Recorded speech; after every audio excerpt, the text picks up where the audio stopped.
Amis dans le Seigneur, que la paix vous soit donnée avec abondance. Jusqu'à quand vous supporterai-je? Jusqu'à quand serai-je avec vous?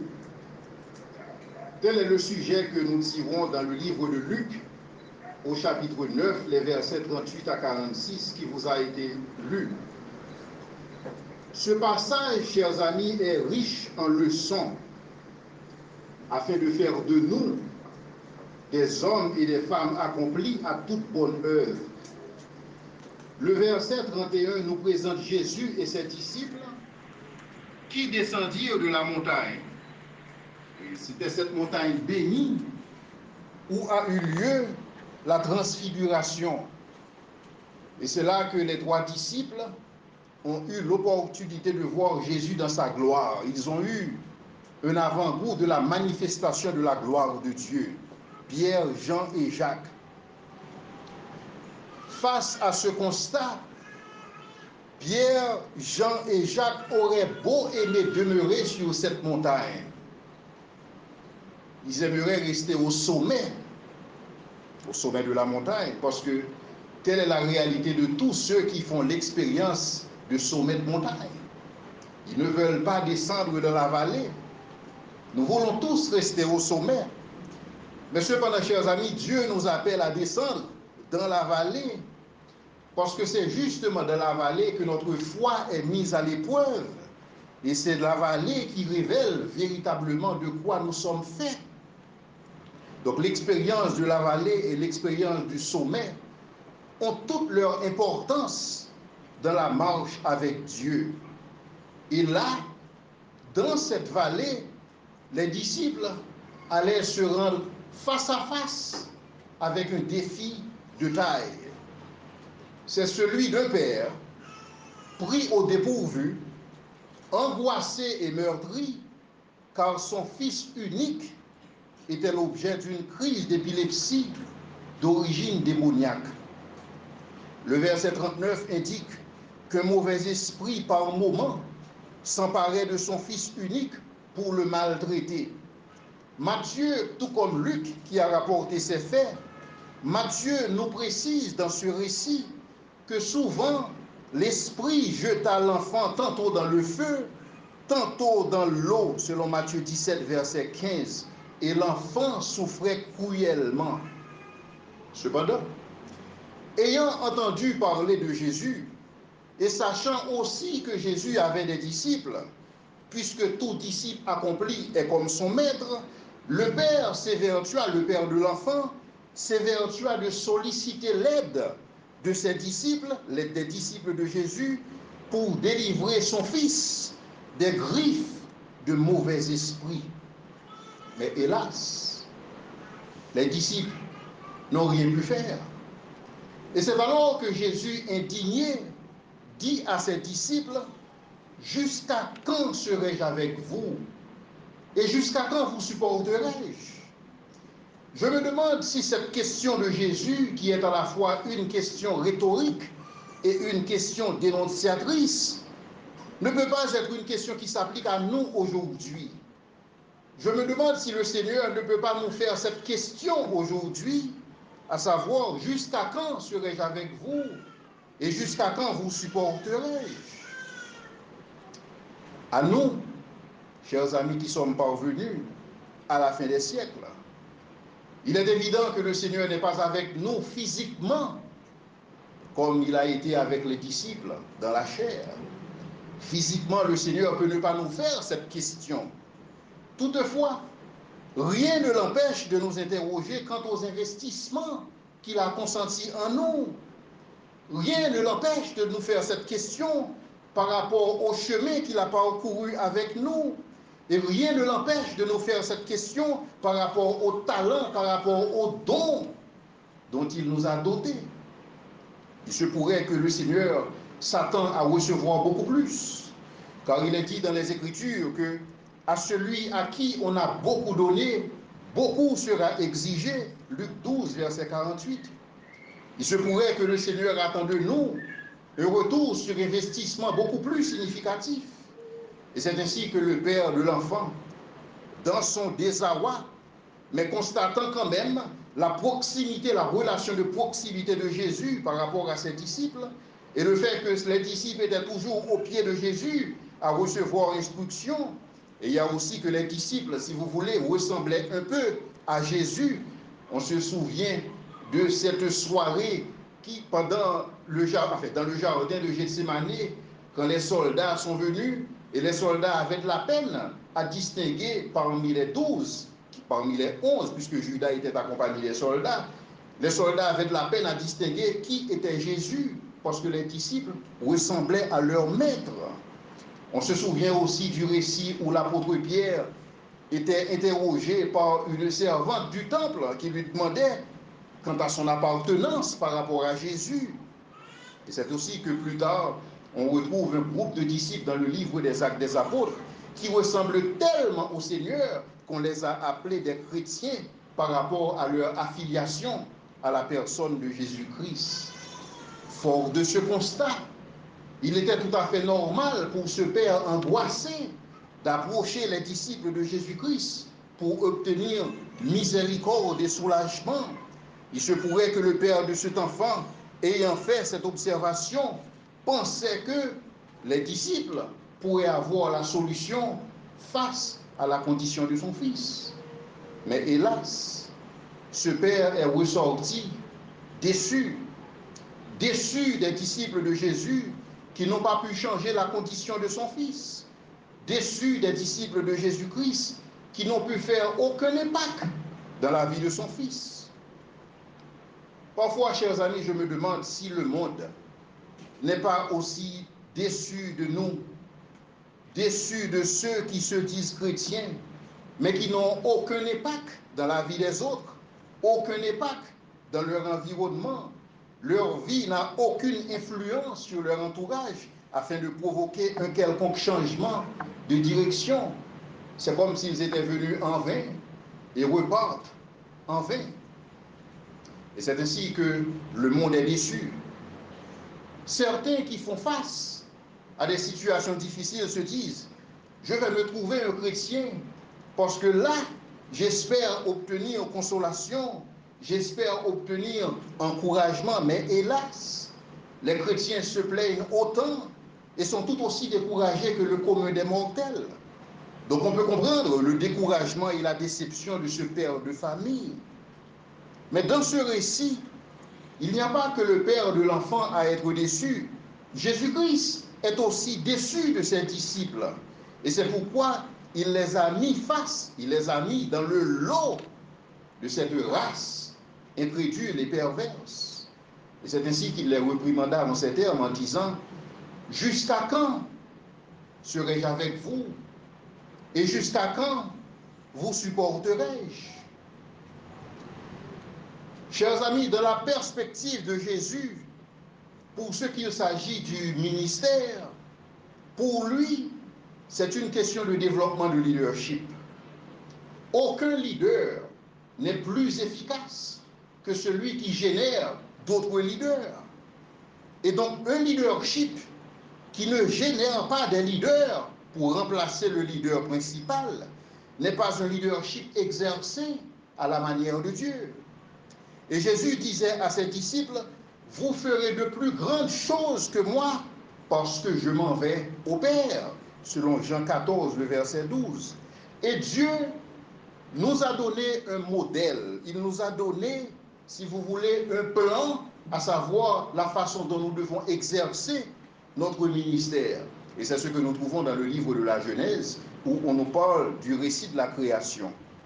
Et dans ce récit, nous voyons Dieu créer des espèces et Dieu doter chaque espèce, qu'il s'agit des espèces au niveau végétal, au niveau animal ou au niveau humain. Dieu dote chaque espèce de cette capacité de pouvoir se reproduire. Pourquoi?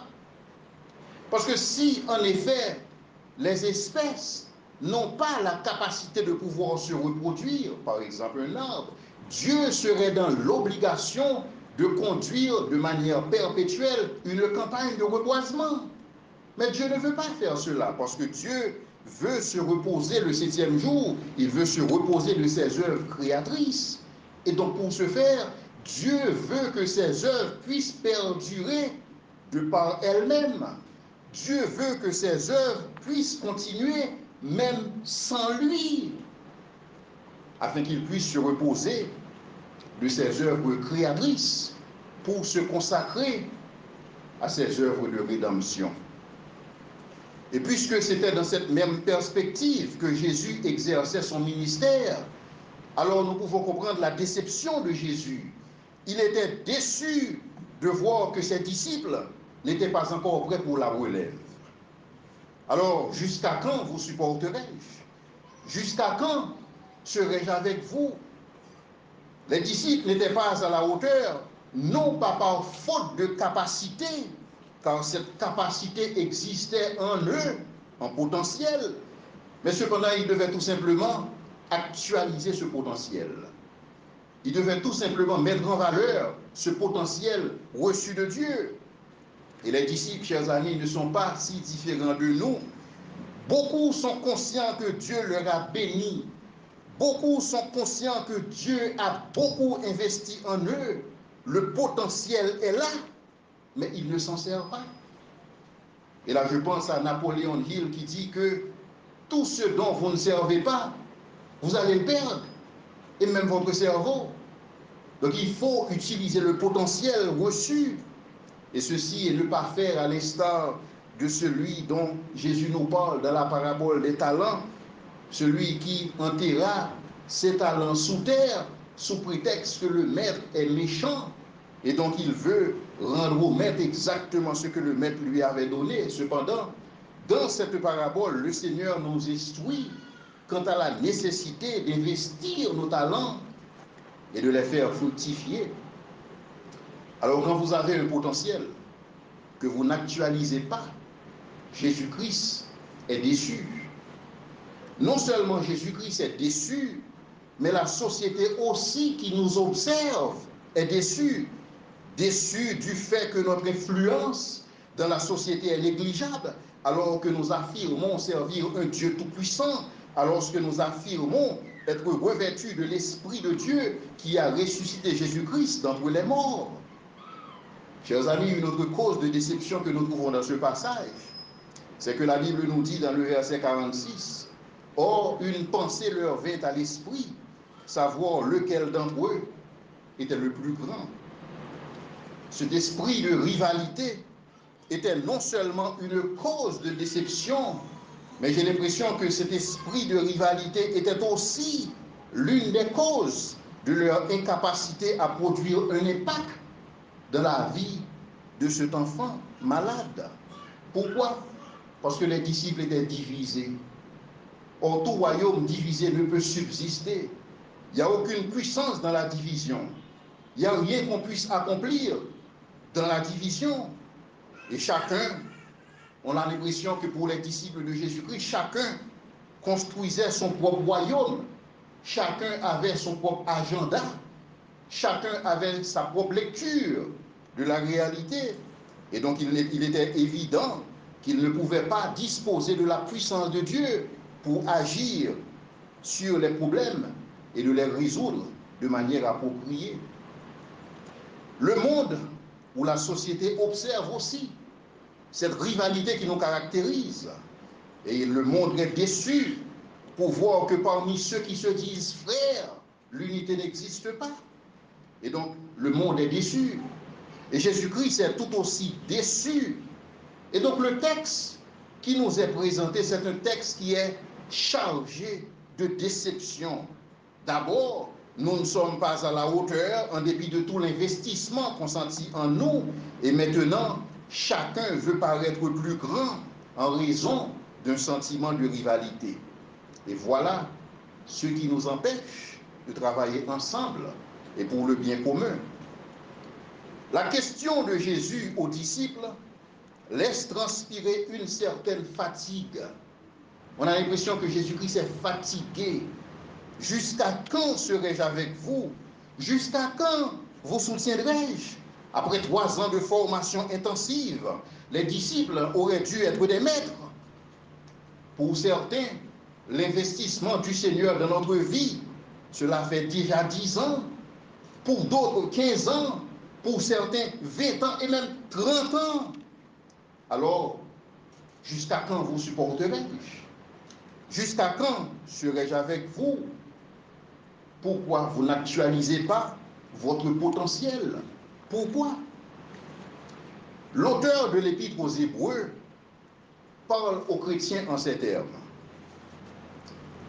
Vous, en effet, Hébreux 12, verset 13, Hébreux 5, verset 12, 13, vous, en effet, qui depuis longtemps devriez être des maîtres, vous avez encore besoin qu'on vous enseigne les premiers rudiments des oracles de Dieu.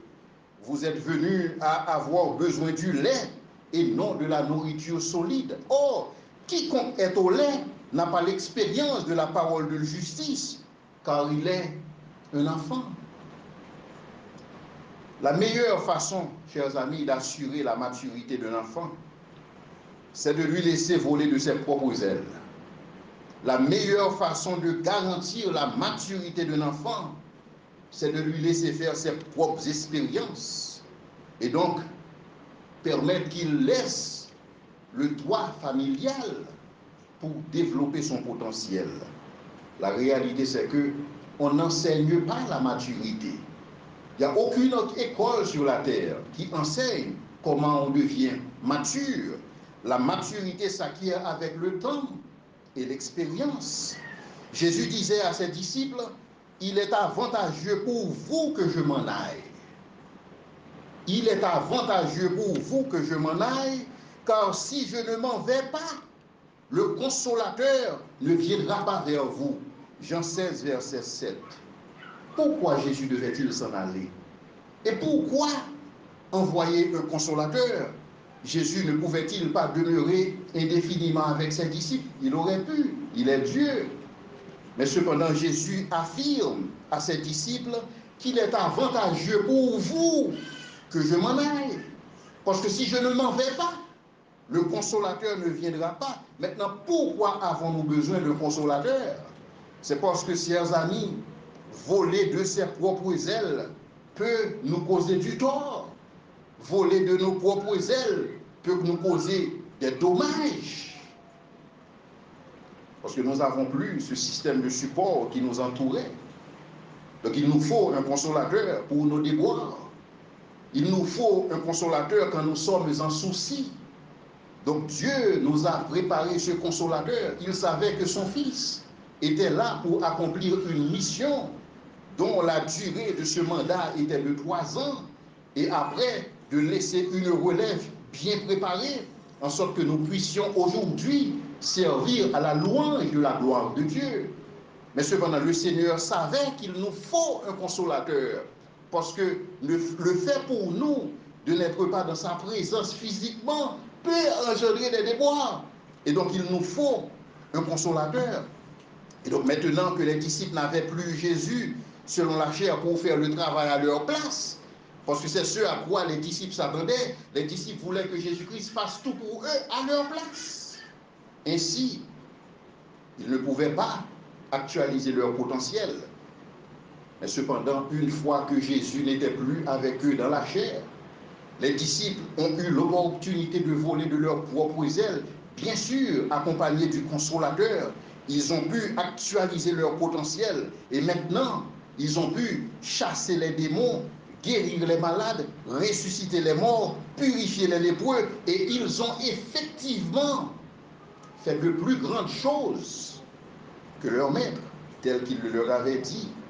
Mais il fallait que le maître s'en aille. Il fallait que les disciples volent de leurs propres ailes, bien sûr, accompagnés du consolateur béni qui est le Saint-Esprit de Dieu. Aujourd'hui, chers amis, beaucoup de leaders restent accrochés au ministère au point qu'ils sont les seuls leaders à pouvoir accomplir certaines choses. Certains se disent, si je ne suis pas là, rien ne marche. Et si c'est votre cas ce matin, je dois vous dire que ce message est pour vous. Observez comment le Père et le Fils travaillent et imitez-les dans votre ouvrage. Dieu, chers amis, veut nous traiter avec dignité. Dieu nous a conféré, en nous créant à son image, Dieu nous a conféré une valeur absolue et inviolable. Et c'est pourquoi Dieu ne fera jamais pour vous ce dont il vous a donné la capacité de faire. Je ne sais pas si c'est clair, si vous avez retenu ce que j'ai dit. Dieu nous a conféré, en nous créant à son image et à sa ressemblance, Dieu nous a conféré une valeur, une dignité absolue et inviolable. Et par conséquent, Dieu ne fera jamais pour vous ce dont il vous a donné la capacité de faire. Donc quand nous insistons, quand vous insistez à faire pour les autres ce qu'ils peuvent faire pour eux-mêmes ou par eux-mêmes, vous les handicapez et vous n'affirmez pas leur dignité en tant que personne créée à l'image de Dieu et à sa ressemblance. Il faut cesser de jouer le rôle de Dieu dans la vie des gens, parce que Dieu ne nous traite pas ainsi. Dieu, pour nous avoir donné le libre arbitre, qui est la liberté de choisir, Dieu, pour nous avoir créé à son image et à sa ressemblance, nous a conféré une dignité absolue et inviolable, et aussi la capacité de pouvoir créer comme lui. Il est le Créateur qui est béni éternellement. Paul, chers amis, était un leader efficace. Et dans son efficacité en tant que leader, il a accompagné le jeune Timothée à développer son potentiel en matière de leadership. Et il a instruit Timothée à faire autant vis-à-vis de la génération future. Paul n'avait pas à dire à Timothée, jusqu'à quand serai-je avec toi? Jusqu'à quand te soutiendrai-je? Pourquoi? Parce que Timothée avait pris en main ses responsabilités. Timothée avait pris à cœur ses responsabilités pour actualiser son potentiel. Alors ma question pour vous ce matin, allez-vous prendre vos responsabilités en main? Allez-vous actualiser votre potentiel? Si vous ne le faites pas, je dois vous dire sincèrement que vous œuvrez en vain. Votre Seigneur sera déçu et la société sera également déçue. Alors à vous de jouer, à vous de développer votre potentiel pour la gloire de Dieu et que le Seigneur vous bénisse richement.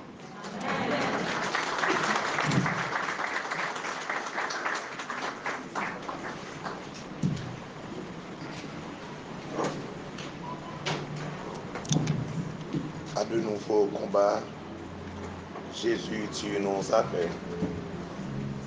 Et nous voici fidèles, prêts à suivre tes pas. Conduis-nous au combat, nous sommes tes soldats. Chantons, célébrons.